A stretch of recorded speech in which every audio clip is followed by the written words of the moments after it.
আমরা মালয়েশিয়া পৌঁছানোর পর বিমানবন্দর থেকে সোজা চলে আসি টুইন টাওয়ারে, কারণ আমাদের হোটেলে ঢুকতে একটু দেরি হবে। 3টার পরে হচ্ছে হোটেলে আমরা ঢুকবো, সে কারণে ওই সময়টুকু নষ্ট না করে টুইন টাওয়ার সামনে চলে আসি। এবার আমরা টুইন টাওয়ারে ঢুকছি। টুইন টাওয়ারে প্রবেশের আগে আপনাদের আশপাশের আরও দৃশ্য দেখিয়ে নেই।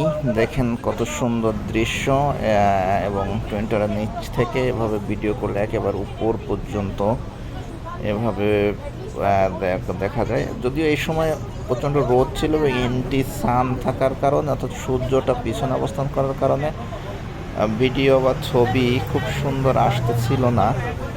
এটা খুব সুন্দর ছবি আসার জন্য অর্থাৎ বিকাল পর্যন্ত অপেক্ষা করা দরকার ছিল। এটা হচ্ছে টুইন টাওয়ারে ঢোকার পর অর্থাৎ প্রবেশের পথ, অর্থাৎ উপরের দিকে তাকালেই এই দৃশ্যটা আপনি দেখতে পাবেন। দেখুন কত সুন্দর একটা দৃশ্য।